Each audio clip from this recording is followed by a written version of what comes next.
الحمدللہ وحدہ والصلاة والسلام علی من لا نبی بعدہ اما بعد فاعوذ باللہ من الشیطان الرجیم بسم اللہ الرحمن الرحیم والذین جاہدوا فینا لنہدینہم سبلنا وإن اللہ لمع المحسنین صدق اللہ مولانا العظیم۔ محترمہ دینی مار بہنوں، دو باتیں ہماری مجلس کی جان ہیں۔ ایک تو دل میں طلب ہو اور ظاہر میں ادب ہو۔ جتنا طلب کے ساتھ اور ادب کے ساتھ بیٹھو گی، اللہ پاک اتنی ان مجلسوں سے ہمیں نفع پہنچائیں گے۔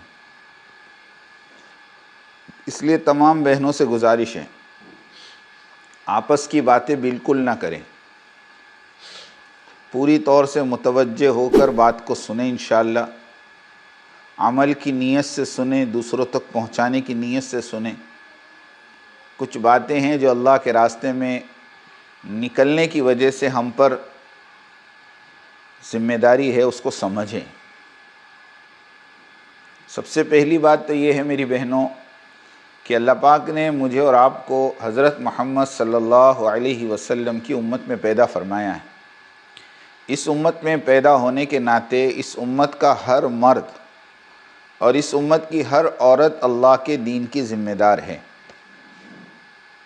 یہ جو ہماری مستورات کا نظریہ ہے کہ دعوت کا کام تو مردوں کا ہے اور دعوت تو مردوں کے ذمے ہے، یہ بالکل غلط ہے۔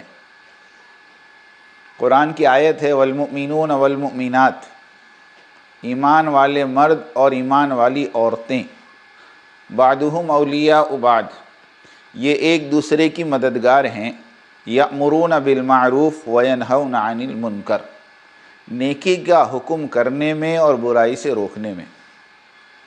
اس آیت سے پتہ چلتا ہے کہ دعوت کا کام مومن مردوں کے ذمے بھی اتنا ہی ہے جتنا مومن عورتوں کے ذمے ہیں، بلکہ مومن عورتوں کے ذمے اتنا ہی ہے جتنا مومن مردوں کے ذمے ہیں۔ دونوں کی ذمہ داری میں کوئی فرق نہیں ہے۔ حضرت فرماتے فرق صرف اتنا ہے کہ مرد عمومی گشت کریں گے، عورتیں عمومی گشت نہیں کریں گی۔ مرد عمومی گشت کریں گے، عورتیں عمومی گشت نہیں کریں گی، ورنہ مرد مردوں کو دعوت دیں گے، عورتیں عورتوں کو دعوت دیں گی۔ مرد اپنی ذمہ داری کو سامنے رکھ کر زندگی گزاریں گے، عورتیں اپنی ذمہ داری کو سامنے رکھ کر وقت گزارے گی۔ اس کے لیے سب سے پہلا پوائنٹ یہ ہے کہ ہم اس بات کو یقین کریں کہ یہ کام ہماری ذمہ داری ہے، یہ کام ہمارا مقصد حیات ہے، یہ کام ہمارے وظیفے حیات ہیں۔ بلکہ یوں کہا جائے تو غلط نہیں ہوگا کہ اللہ پاک نے مجھے اور آپ کو، میری بہن، اس امت میں اسی کام کے لیے بھیجا ہے۔ یہ بات الگ ہے کہ ہم نے اپنی ضرورتوں کو اپنا مقصد بنا لیا اور اپنی خواہشوں کو اپنی ضرورت بنا لیا۔ ہاں، دو باتیں ہیں۔ ایک تو ہم ضرورت سے آگے بڑھ کر خواہشوں کو اپنی ضرورت بنا لیا، اور پھر ان ضرورتوں کو پورا کرنا ہم نے اپنی زندگی کا مقصد بنا لیا۔ کیسی عجیب بات ہے! جبکہ میری اور آپ کی زندگی کا مقصد ہی اللہ کے دین کی سربلندی ہے، اور میری اور آپ کی زندگی کا مقصد ہی اللہ کے دین کو دنیا میں پھیلانا ہے۔ آپ صحابہ کی زندگیاں اٹھا کر دیکھو، صحابیات کی زندگیاں اٹھا کر دیکھو، آپ کو ان کی زندگی کا پہلا مقصد یہ ملے گا کہ انہوں نے اپنی زندگیاں اللہ کے دین پر لگائیں۔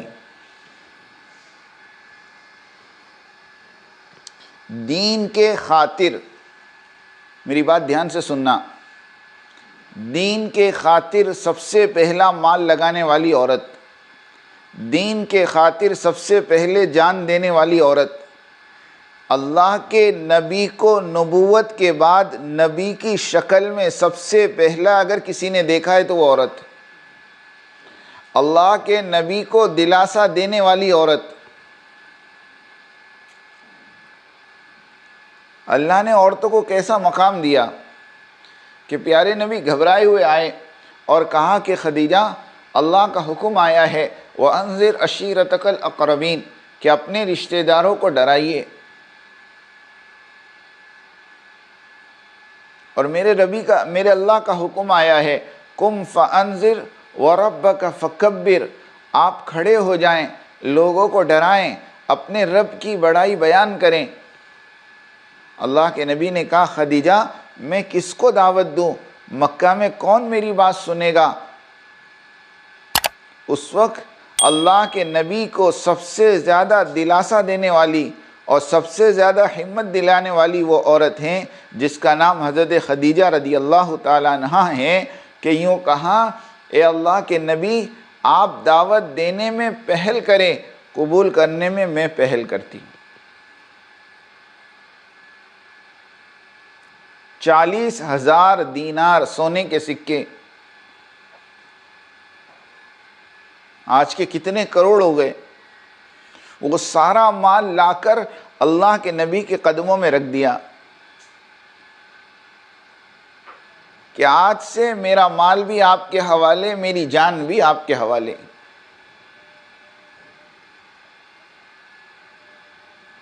دیکھو میری بہنوں، میں ایک فطرت بتاؤں کہ انسان کی فطرت ہے کہ جب اس کو گھر کی طرف سے سپورٹ مل جاتا ہے اور گھر والیوں کا ساتھ مل جاتا ہے تو ان کی ہمت دگنی ہو جاتی ہے۔ پوری سیرت آپ اٹھا کر دیکھو، جس نبی کو بیوی کا ساتھ ملا اس نبی کی محنت بہت کم وقت میں پوری دنیا میں پھیل گئی، اور جس نبی کو بیوی کا ساتھ نہیں ملا 950 سال کے بعد بھی 80 ہاتھ لگے۔ یہ عجیب پہلو ہے سیرت کا کہ نوح علیہ السلام اور لوط علیہ السلام کی بیویوں نے ساتھ نہیں دیا تو ان دونوں کی نبیوں کی محنت کا دائرہ بڑا تنگ رہا۔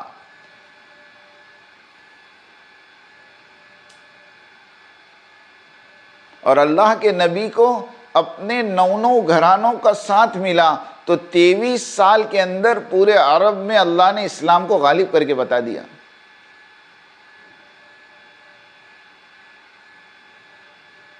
تو یہ بہت بڑا سپورٹ ہوتا ہے۔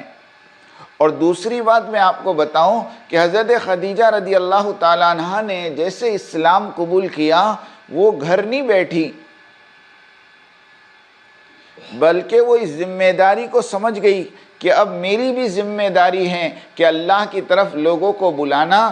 تو حضرت خدیجہ رضی اللہ تعالیٰ عنہ نے حضرت عمر رضی اللہ عنہ کی بہن فاطمہ کو کلمہ پڑھایا، حضرت عثمان کی پھوپھی کو کلمہ پڑھایا، بلکہ بعض جگہوں پر تو لکھا ہے کہ حضرت علی جو اس وقت حضرت خدیجہ کی کفالت میں تھے، 10 سال کی عمر تھی، ان کو کلمہ پڑھانے والی بھی حضرت خدیجہ ہیں۔ کہ 3 خلیفہ، آپ میری بات بہت دھیان سے سننا، 3 خلیفہ حضرت عمر رضی اللہ تعالیٰ عنہ، ان کے اسلام لانے کی وجہ ان کی بہن بنی، اس بہن کو کلمہ پڑھانے والی خدیجہ۔ تیسرے نمبر پر حضرت عثمان غنی رضی اللہ تعالیٰ عنہ خلیفہ، ان کی ایمان کی وجہ ان کی پھوپھی بنی، اس پھوپھی کو کلمہ پڑھانے والی خدیجہ۔ اور حضرت علی 4تھے نمبر کے خلیفہ، ان کو بھی کلمہ پڑھانے والی خدیجہ۔ گویا 3 خلیفہ کے ایمان لانے کا سبب ایک عورت بنی۔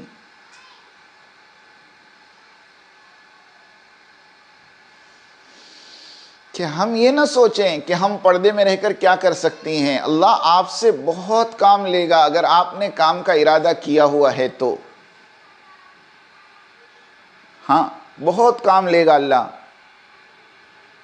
اور اگر آپ نے پہلے سے اپنے آپ کو کمزور سمجھ لیا تو پھر اللہ کے فیصلے نیتوں پر ہوتے ہیں کہ انما الاعمال بالنیات وانما لامرئ ما نوی، کہ اعمال کا دار و مدار نیت پر ہیں، لیکن اس کے بعد کا جملہ جو ہے وانما لامرئ ما نوی، جس کی جیسی نیت ہوتی ہے اللہ اس کے ساتھ ویسا معاملہ کرتے ہیں۔ اگر آپ اپنے آپ کو کمزور سمجھتی ہوں تو اللہ آپ کو چھوڑ دیں گے۔ اس کے لیے میری بات کا مقصد یہ ہے کہ سب سے پہلے آپ ہمت کریں اور آپ اپنی ذمہ داری کو سمجھیں۔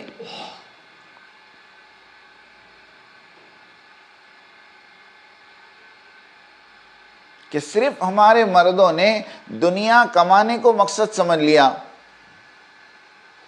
اور ہماری عورتوں نے کھانا پکانے کو مقصد سمجھ لیا۔ میں ایک جملہ کہتا ہوں، بڑا عجیب ہے، کہ مرد چاہتے ہیں اچھے سے اچھا کمائیں اور عورتیں اس وقت اس فکر میں ہیں کہ اچھے سے اچھا پکائیں۔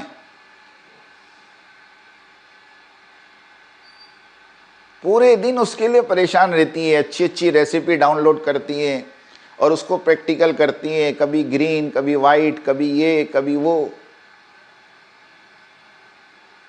اور حضرت مولانا انعام صاحب فرمایا کرتے تھے، دیکھو کرنے کے کام نہیں کرو گے تو نہیں کرنے کے کام کرنے پڑیں گے۔ یہ جملہ کہتے تھے، یہ جملہ کہتے تھے، کرنے کے کام کرو گی تو اللہ نہیں کرنے کے کاموں سے بچا لیں گے، اور کرنے کے کام نہیں کرو گی تو اللہ نہیں کرنے کے کاموں میں لگا دیں گے۔ عجیب بات ہے۔ اس لیے آج ہمارے مرد اور ہماری عورتیں کرنے کے کام چھوڑ دیے تو اللہ نے نہیں کرنے کے کاموں میں لگا دیا۔ اس لیے میری بہنوں، آپ بڑی خوش نصیبہ ہیں کہ آپ کو اللہ پاک نے 10 دن کے لیے اور عشرے کے لیے اللہ کے راستے میں نکالا ہے۔ اس نکلنے کے زمانے میں پہلی بات ہمیں اپنی ذمہ داری کا احساس ہو، پہلی کام تو یہ کرنا۔ ورنہ میں بار بار کہتا ہوں اور ہر ایک کو کہتا ہوں کہ اللہ کے واسطے اس کام کو کوئی نصاب اور کوئی کورس اور کوئی سلیبس مت بناؤ۔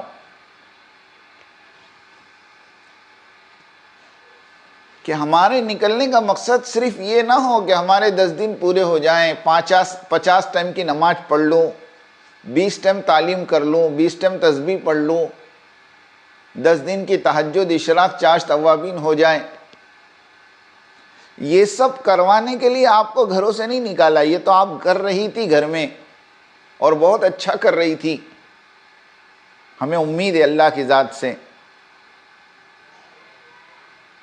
ہمارا رونا اس بات کا نہیں ہے کہ امت کے اندر اعمال نہیں ہیں، ہمارا رونا اس بات کا ہے کہ عمل ہے یقین نہیں ہے، عمل ہے ذمہ داری کا احساس نہیں ہے۔ ہاں، ہمارے ایک ساتھی کہہ رہے تھے، عمل اور یقین کا تعلق ظرف اور مظروف سے ہیں۔ ظرف اور مظروف کا جیسے تعلق ہے، ایسے عمل اور یقین کا تعلق ہے۔ آپ کو نہیں سمجھ میں آئے گی بات، لیکن میں اس کو تھوڑا سا سمجھاؤں۔ ظرف کہتے ہیں برتن کو، اور مظروف کہتے ہیں برتن میں رکھی جانے والی چیز کو۔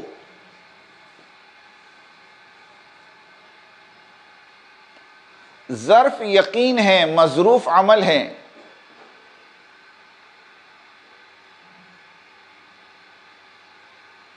کہ چیز آپ کے پاس ہے لیکن آپ کے پاس برتن نہیں ہے تو وہ چیز ضائع ہو جاتی ہے۔ مثال دو آپ کو، بھینس کے تھن سے دودھ نکالنے سے پہلے برتن کا انتظام کرنا پڑتا ہے۔ اگر برتن نہیں ہوگا تو بھینس سے نکلا ہوا دودھ ضائع ہو جائے گا۔ شہد کی مکھی کے چھتے سے شہد نکالنے سے پہلے اس شہد کو رکھنے کے لیے برتن کا انتظام کرنا پڑتا ہے، ورنہ وہ شہد ضائع ہو جائے گا۔ ایسے میری بہن، عمل کا یقین نہیں ہے، عمل ہے لیکن عمل کا یقین نہ ہونے کی بنا پر وہ عمل ضائع ہو جاتا ہے۔ بغیر یقین کے نماز، بغیر یقین کا صدقہ، بغیر یقین کی تلاوت، بغیر یقین کے اعمال کبھی زندگی میں نفع نہیں دے سکتے۔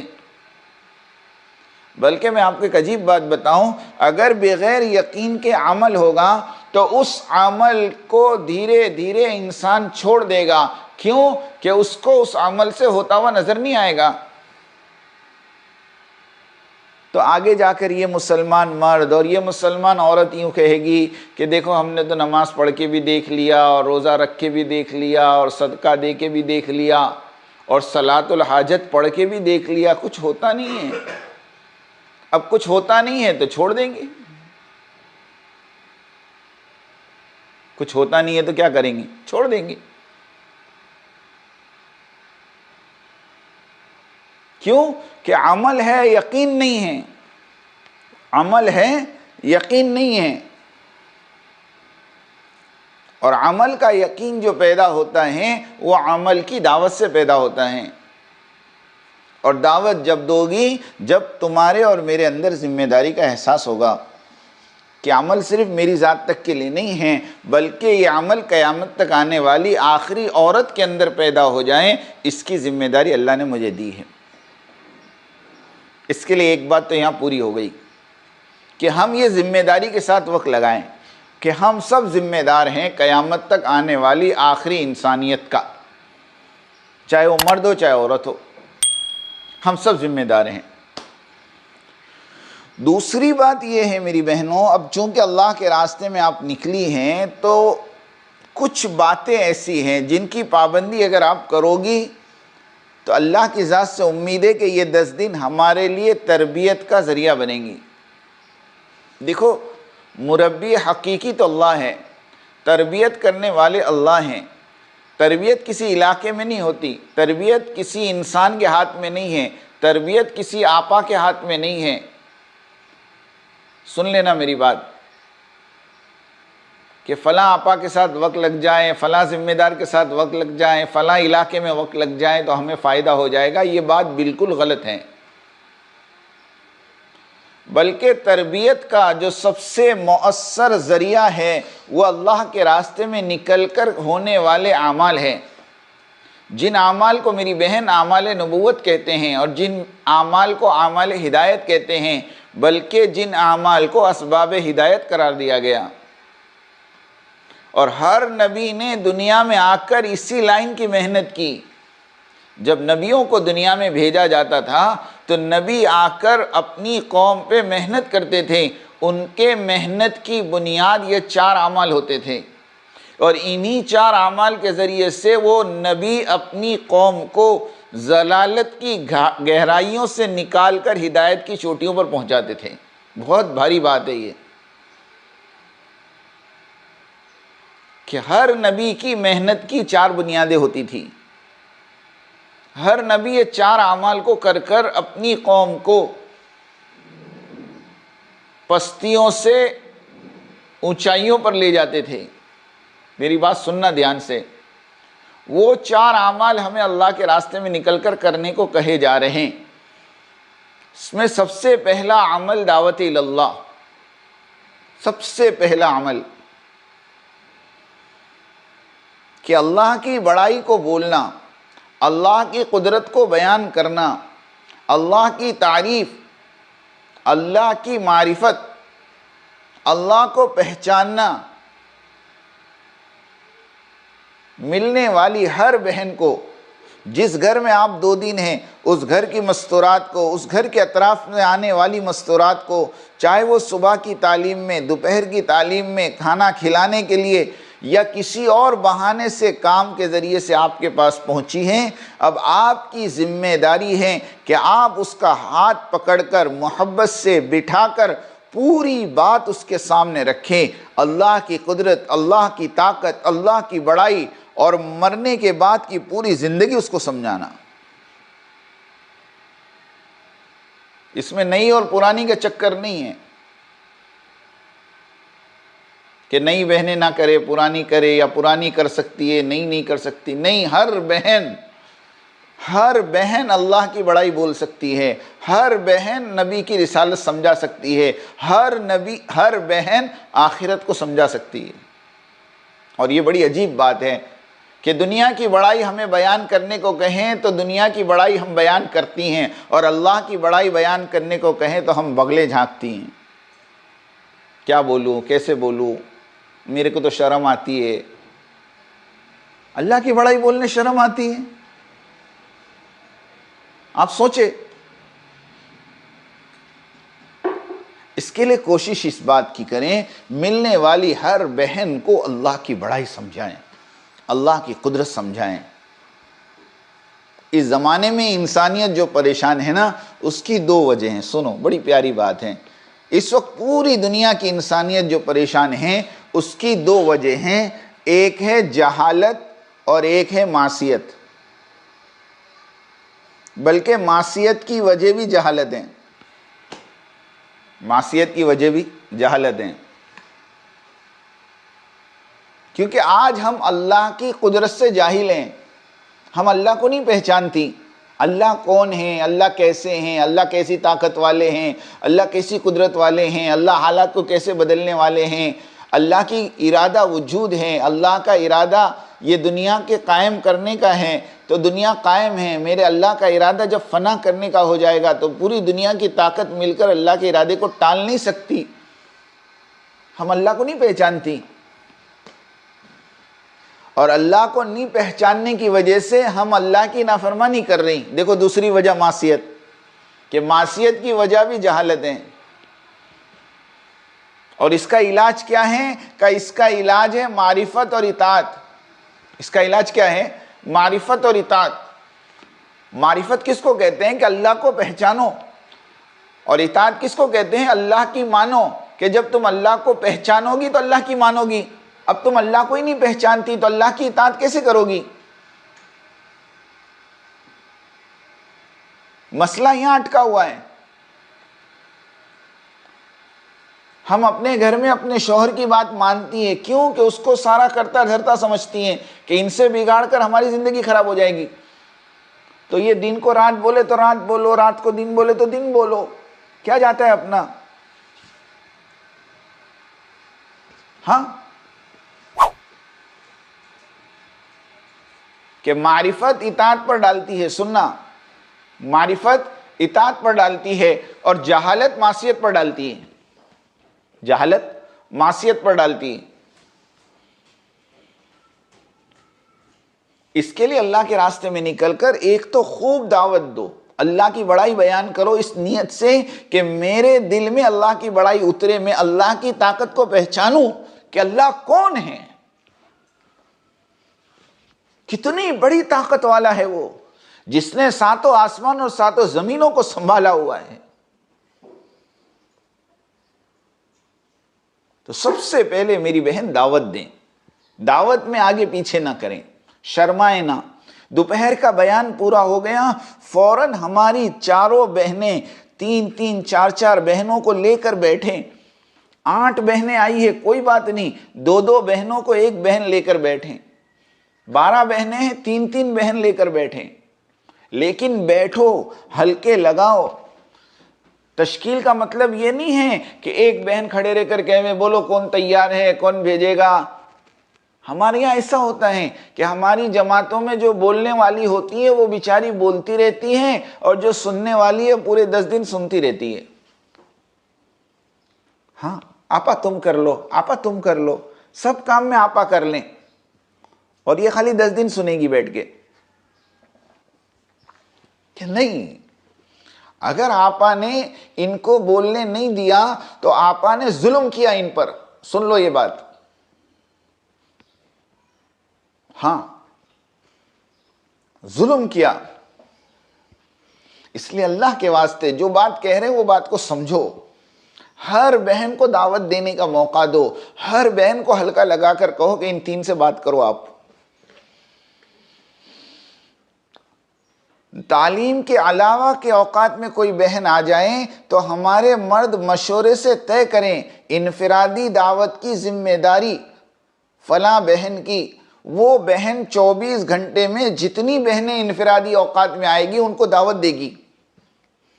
اور دعوت کی بنیاد صرف 3 ہے. سن لو یہ بھی بات: وحدانیت، رسالت اور آخرت. بس یہ 3 باتیں ہوگی، چوتھی کوئی بات نہیں. کوئی کا بایو ڈیٹا معلوم نہیں کرنا، تمہاری کتنی بچی ہے، کتنی کی شادی ہوئی، کتنے کا کیا ہوا. یہ پنچات کرنے نہیں بیٹھنا. ہاں، 2 چیزیں بہت نظام الدین سے کہی جا رہی. کسی کے گھر میں تمہاری جماعت ٹھہریں تو 2 چیزوں میں بالکل دخل مت دو. ایک تو ان کی پرسنل لائف کے بارے میں کوئی سوال مت کرو، اور دوسرا ان کو کوئی مشورہ دے کر مت جاؤ. اللہ کا واسطہ دے کے کہتا ہوں، بعض گھرانے ہمارے مستورات کی جماعت کے لیے بند ہو گئے۔ وجہ کیا بنی؟ ایک جماعت آئی اور اس نے ان کے گھر کی پرسنل لائف میں دخل دیا، ان کی ایک لڑکی کو کچھ اثرات تھے، اب وہ بیچاری ساری باتیں قریت کے اس کے پاس سے نکلوائی۔ وہ اتنی ہٹ ہوئی کہ اس نے اپنے شوہر کو کہہ دیا آج کے بعد جماعت مت لانا تو دعوت دینے کا مطلب میں اس لیے کہہ رہا، وحدانیت، رسالت اور آخرت، یہ تین باتیں ہوگی بس، اللہ کا واسطہ۔ تو خوب ایک تو دعوت میں لگو، دوسرا عمل جو اعمال نبوت ہیں جو ہر نبی نے اپنی قوم پہ کیا ہے وہ تعلیم ہے، وہ تعلیم ہے، تعلیم۔ اللہ کے نبی فرما رہے انما بعثت معلما، کہ مجھے معلم بنا کر بھیجا گیا۔ ہر نبی دنیا میں معلم بن کر آتے تھے اور ہر نبی اپنی قوم کو تعلیم دیتے تھے۔ تعلیم یہ ہماری دعوت کے اندر ایسا ہے جیسے وضو کر کے نماز پڑھنا یا نماز کے لیے وضو کرنا۔ بغیر وضو کے نماز نہیں ہوتی، اور بغیر نماز کے صرف وضو کرتے رہنا یہ کوئی عقل مندی نہیں، ایسے دعوت اور تعلیم کا جوڑ ہے۔ تو روزانہ میری بہن صبح اور شام جو تعلیم کا وقت طے ہوتا ہے، یہ تعلیم کا وقت امانت ہے، امانت۔ اس کو جم کے کرنا، فجر کی نماز کے بعد قرآن کے حلقے لے لو، آدھا گھنٹہ پونا گھنٹہ قرآن کے حلقے جم کر 10 سورتوں کی مشق کرو فجر کے بعد، کیونکہ صبح کی تعلیم میں مقامی مستورات کبھی کبھی آ جاتی ہیں، ان کے ساتھ قرآن کے حلقے کرنے میں بڑے مسائل ہیں، میں کبھی بتاؤں گا اس کی تفصیل۔ فی الحال میں صرف اتنا کہہ رہا، فجر کی نماز کے بعد قرآن کا حلقہ کر لو، اور صبح کی جو 2 گھنٹے کی تعلیم ہے اس میں 1 گھنٹہ کتاب پڑھانا ہو جائے اور 1 گھنٹہ 6 صفات کا مذاکرہ ہو جائے، بہت آسانی کے ساتھ 2.5 گھنٹے کی تعلیم ہو جائے گی۔ 1 گھنٹہ جم کے کتاب پڑھو، صبح میں منتخب پڑھو، دوپہر میں فضائل اعمال پڑھو، اور دوسرے دن صبح میں فضائل اعمال پڑھو، دوپہر میں منتخب پڑھو۔ ترتیب یہ ہے مستورات کی جماعت کی۔ ہاں، صرف فضائل اعمال چلانا، صرف منتخب چلانا، یہ خیانت ہے۔ ہمارے نزدیک دونوں کتابیں معتبر ہیں اور دونوں ہمارے بڑوں کی لکھی ہوئی ہیں، اور دونوں میں حدیثیں موجود ہیں، اور دونوں کا نور الگ ہے۔ ایک مستورات کی جماعت ایک علاقے میں گئی تو وہاں پر ایک مقامی بہن آئی، آدھا گھنٹہ کتابی تعلیم میں بیٹھی، اور جب جانے لگی تو وہ مقامی لباس میں آئی تھی، وہ بے حیائی کا لباس، تو واپس جاتے جاتے استقبال والی بہن کے کان میں کہنے لگی، بہن ایک چھوٹا سا دوپٹہ ہو تو مجھے دے دو، مجھے اب اس گھر سے باہر نکلتے ہوئے شرم محسوس ہو رہی۔ آپ سوچیں، آدھے گھنٹے کی تعلیم نے اس کے دل کی کیفیت کو ایسے بدلا۔ اگر تم 10 دن روزانہ صبح شام 2 گھنٹے اس تعلیم کے حلقوں میں بیٹھو گی تو اللہ تمہارے دلوں کی کیفیت کو کیسے بدلیں گے؟ قسم خدا کی اللہ دلوں کی دنیا بدل دیں گے۔ اس کے لیے اللہ کے واسطے تعلیم کی چوری مت کرو۔ ہماری بہنوں میں یہ عادت ہے، اب 5 بہنیں ہیں، 2 بہنوں کی تعلیم کی ذمہ داری ان کو لگا دی اور 2 پیچھے جا کے آرام کرتی۔ میرا سر درد ہو رہا ہے، میں ذرا کمرے میں سوتی ہوں۔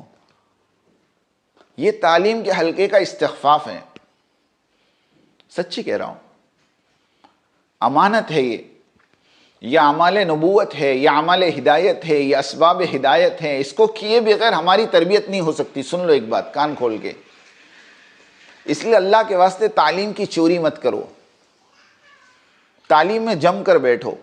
6 صفات کے مذاکرے، سن لینا میری بات، 6 صفات کے مذاکرے چاروں بہنیں روزانہ کرے گی۔ ایک بہن 15 منٹ بولے، 4 بہنوں کو بولنے کو 1 گھنٹہ لگے گا۔ یہ روزانہ کا عمل ہے ہمارا، ورنہ ہم دیکھ رہے ہیں 40 دن لگانے کے بعد چلہ لگائی ہوئی مستورات بھی 6 صفات کا مذاکرہ نہیں کر رہی۔ کیوں نہیں کر رہی؟ کیونکہ وہ 40 دن میں نے جیسے پہلے جملہ کہا نا، آپا آپ کرو، آپا آپ کرو، تو وہ آپ کرنے میں سب آپا ہی نہیں کیا پورا 40 دن۔ اللہ کا واسطہ دے کے کہ روزانہ صبح کی تعلیم میں چاروں بہنوں کے پاس پورے 6 صفات بلواؤ، چاہے زبانی نہ آوے تو دیکھ کر بولو، لیکن بولو. اور زیادہ مستورات ہیں تو 3 کے 2 حلقے لگا لو، کوئی حرج کی بات نہیں. لیکن ساری بہنیں 6 صفات کرے گی روزانہ. یہ تعلیم کا ایک لازمی جز ہے. ہاں، حضرت نے فرمایا کہ بغیر مذاکرے کے ہماری تعلیم ناقص ہے. اللہ اکبر. اور ناقص عمل کے اثرات ناقص ہوتے ہیں. ناقص مجاہدہ، اثرات ناقص. اس لیے پورا عمل کرو، تعلیم پوری ہو. دوپہر کی تعلیم میں بھی مستورات تعلیم کرے آدھا گھنٹہ، پھر مرد بات کرے 40 منٹ، اور پھر 20 منٹ اختلاط ہو، اور اختلاط کے اندر 4 حلقے لگیں. ٹھیک ہے انشاءاللہ. اور تیسری چیز میری بہنوں، جو نبیوں نے اپنی قوموں پر کی ہے وہ عبادت ہیں. کہ ہر نبی نے اپنی قوم کو عبادت کی دعوت دی. یا قوم اعبدوا اللہ ما لکم من الہ غیرہ، اے قوم اللہ کی عبادت کرو جن کے سوا کوئی معبود نہیں. ہر قوم کو نبی نے عبادت کی پہ ڈالا. اور حضرت فرماتے ہیں دیکھو دعوت کا کام کرتے ہوئے اگر عبادت کا شوق پیدا نہیں ہوا، نمازوں میں جان پیدا نہیں ہوئی، ذکر میں دھیان پیدا نہیں ہوا، مصلی پہ بیٹھنے کا شوق پیدا نہیں ہوا، تو سمجھ لو استدراج ہے. اور پھر فرمایا سنو، استدراج کس کو کہتے ہیں؟ استدراج کہتے ہیں کہ ہم دین پر نہ ہو اور اپنے آپ کو ہم دیندار سمجھنے لگیں. عجیب بات ہے کہ دین کی ہوا بھی نہ لگیں اور ہماری مستورات کو یہ دھوکہ ہو جائے کہ میں تو بڑی دیندار ہوں. ہاں، اس لیے اللہ کے واسطے عبادت کا شوق پیدا کریں. نمازوں میں دھیان، اطمینان، لمبی لمبی نمازیں پڑھیں، پوری نمازیں پڑھیں، کھڑے رہ کر نماز پڑھیں. ہاں، یہ ساری باتیں میں کہہ رہا ہوں اور بہت سوچ سمجھ کے کہہ رہا میں. ایک تو نماز میں دھیان پیدا کرو، دوسرا نماز میں اطمینان پیدا کرو، تیسرے لمبی لمبی نمازیں پڑھو، اور چوتھے کھڑے رہ کر نماز پڑھو. کیونکہ عورتوں کی عادت ہو گئی پہلی رکعت کھڑے رہ کر پڑھتی ہے اور باقی سب بیٹھ کے پڑھتی. کہو تو کہ پیروں میں بہت درد ہے. 4 گھنٹے تیرے کو کچن میں کھڑے رہنے کے لیے پیر نہیں درد ہوتے. سبزی لانے کے لیے بازار کا چکر دن میں 2 مرتبہ مارنا تیرے لیے آسان ہے، تب تیرے پیر نہیں درد ہوتے. صرف مصلی پہ پیر درد ہوتے ہیں.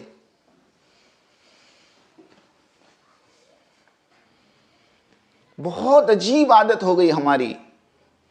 تھوڑا سا درد ہوا کرسی پکڑو. یہ بھی بڑی بیماری ہے عورتوں میں، مردوں میں. مسجد کے دروازے پر آدھا گھنٹہ کھڑے رہ کر بات کرے گا، لیکن وہی آدمی مسجد میں جائے گا تو کرسی ڈھونڈے گا. ایسا نہ کرو، بلکہ عبادت کو اچھی طرح کرو، مجاہدے کے ساتھ کرو. ہاں، مجاہدے کے ساتھ کرو. اور اللہ کے راستے میں نکل کر دیکھو. یہ جو نمازوں کے اوقات لکھ کر بھیجے جاتے ہیں مشورے سے، ایک بات میں کہوں، کل بھی میں نے ایک 10 دن کی مستورات کی جماعت یہاں سے بمبئی گئی، میں نے اس کو سمجھایا کہ دیکھو جس طرح ہمارے مردوں کے لیے نمازوں کے اوقات طے ہوتے ہیں، ایسے اس وقت ہماری عورتوں کے نمازوں کے اوقات بھی طے ہونے چاہیے. میں کچھ کہہ رہا ہوں، آپ سمجھو میری بات کو. بلکہ ہم تو یہ کہہ رہے ہیں اپنے گھروں میں نمازوں کے اوقات لکھ کر لگاؤ، اور ان اوقات پہ عورتوں کو نمازوں کا اہتمام کرنے کو کہو. یہ نہیں کہ ہماری نمازیں ہماری فرصت کے ساتھ، فجر کی نماز سورج نکلتے نکلتے، ہاں 10 منٹ باقی ہے نا، میں پڑھ لیتی ہوں جلدی، ہاں میں 2 رکعت پڑھ لی. اب وہ 6 بجے سے اٹھاتے 6:30 بجے تو اٹھتی. اب 8 منٹ باقی ہے، بھاگتے بھاگتے وضو کیا اور بھاگتے بھاگتے 2 رکعت پڑھی. اور ظہر کی نماز، وہ مرد آئیں گے کھانا کھا کے جائیں گے، کھانا کھا کے دسترخوان اٹھا کر برتن دھل کر کچن صاف ہو جائے گا، پھر یہ اللہ کی بندی باتھ روم میں جا کر شاور لے گی اور اس کے بعد پھر مصلی پہ آئے گی تو 3:30 4 تو بج جائیں گے. یہ ہو رہا ہمارے گھروں میں آج نمازوں کے ساتھ. ایسا نہیں ہے میری بہنوں. ایک جملہ یاد رکھو کہ نمازوں کے پڑھنے پر وعدے نہیں ہیں، نمازوں کے اہتمام پر وعدے ہیں. قسم خدا کی آج مسلمان کہتا ہے میں نماز تو پڑھتا ہوں مگر میرے مسئلے حل نہیں ہوتے، تو نمازوں کے پڑھنے پر مسئلے کے حل ہے ہی نہیں، نمازوں کا اہتمام اس پر اللہ نے مسئلوں کے حل کے وعدے کر رہی۔ رزق کی تنگی کے دور ہونے کا وعدہ نماز کے پڑھنے پر نہیں ہے۔ آپ حدیث اٹھاؤ، آپ قرآن اٹھاؤ، آپ پوچھو علماء سے، اقیم الصلاۃ، نماز کو قائم کرو۔ حدیث میں اللہ کے نبی فرما رہے ہیں نمازوں کا اہتمام کرو، پڑھنے پر نہیں ہے، اہتمام پر ہے۔ اس لیے اب اللہ کے راستے میں نکلی ہو، نیت کر لو کہ انشاءاللہ اب اہتمام سے نماز پڑھیں گی۔ 1 بجے کا وقت آپ کا لکھا ہے، ساری چاروں 4 بہنیں 1 بجے نماز پڑھ لیں۔ اب کھانا آیا ہے تو ان کو کہو کہ نہیں 1 بجے ہماری نماز کا وقت لکھا ہے، کھانا ہم نماز کے بعد کھائیں گی۔ 5 بجے عصر کا وقت لکھا ہے، 5 بجے آپ کو نماز پڑھنی ہے۔ چائے بسکٹ ناشتہ سامنے آ گیا، اس کو ہٹا دو اور یوں کہو کہ نہیں جی ہمارے تو مشورے سے 5 بجے کا نماز کا وقت ہے، تو ہم تو پہلے نماز پڑھ کے پھر ناشتہ کریں گے۔ یہ ایسا نہیں آنے دو، کھانا کھا لیں گے پھر اطمینان سے پڑھیں گے، نہیں، نمازوں کا اہتمام کریں۔ تسبیحات کسی حال میں بھی نہ چھوڑیں۔ اللہ کا واسطہ دے کے کہتا ہوں، جماعت میں نکل کر عصر سے مغرب تک ہماری بہنیں کوئی مذاکرہ نہیں کرے گی، کوئی تعلیم نہیں کرے گی، بلکہ میں تو کہتا ہوں کوئی سیکھنا سکھانا بھی نہیں کرے گی عصر سے مغرب تک۔ عصر سے مغرب تک اپنے مصلی پر بیٹھ کر اپنی تسبیحات، اپنے معمولات، اپنی دعاؤں میں لگو، تاکہ تمہیں گھر جا کر مصلی پہ بیٹھنے کی عادت پڑے۔ ہاں، اور واپسی والی جماعتوں کو میں کہتا ہوں گھر جا کر مشورہ کرو اور گھر میں دونوں وقت کا کھانا ایک وقت بناؤ، تاکہ تمہیں وقت ملے مصلی پہ بیٹھنے کا، ورنہ تمہاری زندگیوں کے آدھے سے زیادہ حصہ کچن میں گزر گیا۔ تو تیسری چیز عبادت ہے۔ پہلی کیا بتائی میں نے؟ دعوت، دوسری تعلیم، اور تیسری عبادت، اور چوتھی چیز میری بہنوں خدمت ہے۔ ہر نبی خدمت کے ذریعے سے اپنی قوم پر محنت کرتا تھا۔ ہر نبی خدمت والا تھا، خادم تھا۔ اللہ کے نبی خود مزدوروں کی طرح بوجھ اٹھا کر لے جاتے تھے۔ مکہ کے اندر اللہ کے نبی غریبوں کی مدد کرتے تھے، گھروں میں جا کر ان کے گھروں کو صاف کرتے تھے۔ ہاں، حضرت عمر رضی اللہ تعالیٰ کہتے ہیں ایک عورت ایسی تھی بوڑھی، میں روز فجر پڑھ کے اس کے گھر جاتا تو اس کے گھر میں جھاڑو پوتا پورا گھر صاف ملتا۔ میں حیران ہو جاتا کہ اتنی صبح آ کر کون خدمت کرتا ہے۔ ایک مرتبہ فجر سے پہلے میں نے چھپ کر دیکھا تو میں نے دیکھا امیر المومنین حضرت سیدنا ابو بکر صدیق رضی اللہ تعالیٰ نے اس بوڑھی کا گھر روزانہ صاف کرنے جاتے تھے۔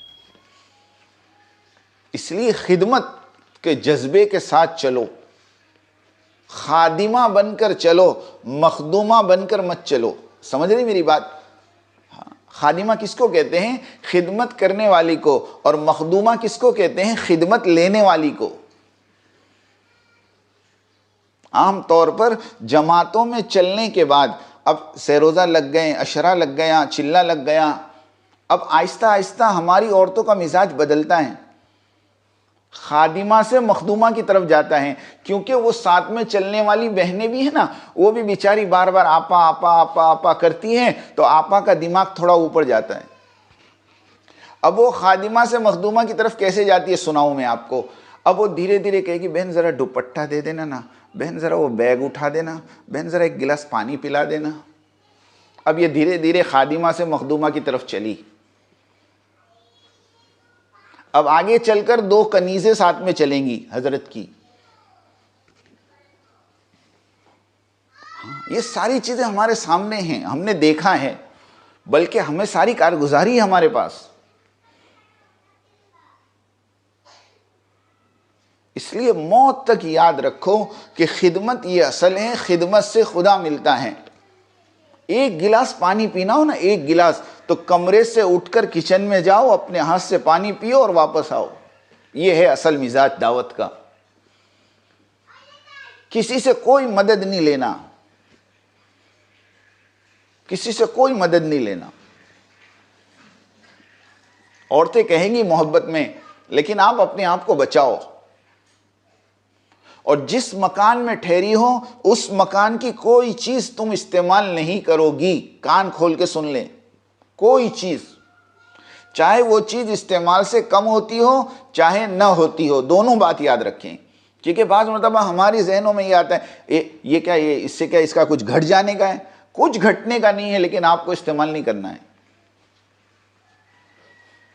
ہاں، ایسی چیز تو استعمال کرنی ہی نہیں ہے جو استعمال سے کم ہوتی ہو، ایسی چیز بھی استعمال نہیں کرنی ہے جو استعمال سے کم نہ ہوتی ہو۔ ہر چیز ہمارے ساتھ ہوگی، ہماری کنگھی ہمارے ساتھ، ہمارا ٹوال ہمارے ساتھ، ہمارا شیمپو ہمارے ساتھ، ہمارا صابن ہمارے ساتھ، ہمارا تیل ہمارے ساتھ۔ ورنہ عورتیں، مقامی بہن تو کہے گی آپ کو، بہن وہ باتھ روم کے اندر دیکھو شیمپو بھی ہے اور باتھ روم کے اندر صابن بھی ہے اور ٹوال بھی لگا ہوا ہے، ماشاءاللہ۔ اب بتاؤ، 5 بہنیں آئی تھی جماعت میں اور وہ 5 بہنیں نہانے گھسی تو اس کا صابن بھی پورا کر دیا، شیمپو بھی پورا کر دیا، اور باہر نکل کے کہہ رہی بہن ذرا تیل ہے تو دے دینا، اب وہ پیراشوٹ کی بوٹل بھی پوری کر دی۔ ارے ہوگا نہیں ہوگا ایسا؟ یہ چیز میری بہنوں آگے جا کر رکاوٹ بنے گی، آپ سمجھیں میری بات کو۔ ہم بہت گہرائی والی باتیں کر رہے ہیں آپ کے سامنے۔ ان تمام چیزوں سے اپنے آپ کو بچاؤ، ہر چیز اپنی ہو۔ اگر کوئی ضرورت پڑ بھی جائے تو اپنے محرم کو کہو، گھر والوں کو مت کہو۔ ہاں، بعض مرتبہ جان بوجھ کے۔ ابھی ایک جماعت نے مجھے کارگزاری سنائی، میرے تو رونگٹے کھڑے ہو گئے۔ یوں کہا کہ ایک مستورات کی جماعت آئی تھی، اس کی مستورات کی پرس کی چین خراب ہو گئی، اس نے پورا گھر سر پہ اٹھا لیا کہ مجھے ابھی کے ابھی یہ چین ریپیئر کروانی۔ اور اس گھر کی وہ عورت جس نے کبھی زندگی میں اپنے دیور سے بات نہیں کی، اس عورت کے تقاضے پر اور اس عورت کے ہنگامے کے اوپر اس عورت نے اپنے دیور کو فون کر کے کہا کہ بھئی مہربانی کر کے اس کی چین ڈلوا دو، یہ پورا گھر کو سر پر اٹھائی ہوئی ہے۔ اب سنیں، یہ ابھی کی کارگزاری میں بتاؤں آپ کو کہ اپنی کوئی ضرورت کوئی مقامی مستورات کے سامنے نہ رکھیں، اور مقامی مستورات کوئی چیز ہدیے میں دے محرموں کی اجازت کے بغیر نہ لیں۔ ورنہ نکلی تھی تب تو 2 کلو 3 کلو بیگ کا وزن، اور واپسی میں ماشاءاللہ 10 کلو۔ پوچھا گیا کیا ہے تو بولے ایک نے بادام دی ہے، ایک نے اخروٹ دی ہے، اور ایک نے فلاں دی ہے، اور ایک نے دوپٹہ اڑایا ہے، وہ بھی بیگ میں۔ یہ ساری چیزیں ہو رہی، ان ساری چیزوں سے ہم گزرے ہوئے ہیں، اس لیے ہم کہہ رہے ہیں آپ کو کہ خدمت کے ساتھ چلو، مخدومہ نہ بنو، کسی کی کوئی چیز ہم نہ لیں، کسی کی کوئی چیز ہم نہ پکڑیں۔ اگر کوئی چیز لینی بھی ہے اپنے گھر والوں سے، اپنے محرم سے مشورہ کر لو کہ بھئی یہ چیز آئی ہے، اس کو کیا کرنا ہے۔ بلکہ ہم تو آپ کو ایک سجیشن دیتے ہیں کہ کوئی چیز اگر ہدیے میں آ جاویں اور اس کو رد کرنے میں سامنے والے کا دل ٹوٹتا ہو تو اس کو قبول کر کے کسی اور کو ہدیہ دے دو، وہ ہدیے کو آگے ہدیہ چلتا کر دو، یہ بھی سنت ہے۔ یہ بھی حضرت مولانا صاحب ابھی فرما رہے تھے، لوگ ہدیہ قبول کرنا سنت سمجھتے ہیں، لیکن ہم یہ دیکھتے ہیں کہ یہ ہدیے کو سنت کی محبت میں قبول کرتے ہیں یا مال کی محبت میں قبول کرتے ہیں۔ اس لیے 4 باتیں میں نے آپ کے سامنے رکھی ہیں۔ ایک تو پورے 10 دن جو بھی وقت بچا ہے، ملنے والی ہر بہن کو دعوت دیں، اللہ کی بڑائی بولیں تاکہ اللہ کی بڑائی ہمارے دلوں میں اترے۔ دوسرے نمبر پر تعلیم کا خوب اہتمام کریں، اہتمام کے ساتھ تعلیم کے حلقوں میں بیٹھیں، اور عبادت میں نمازوں کا، ذکر کا، تلاوت کا، تسبیح کا خوب اہتمام کریں۔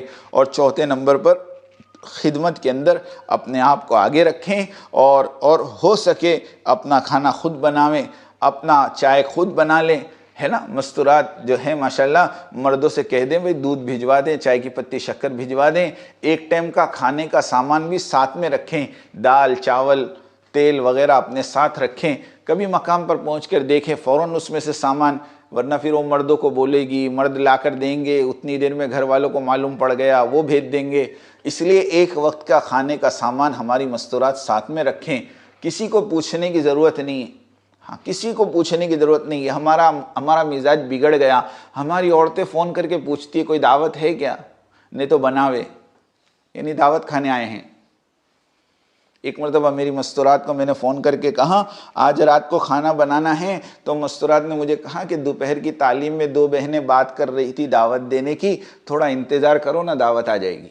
اب بتاؤ یہ میری کارگزاری. تو یہ چیز ہمارے ذہنوں میں نہ ہو.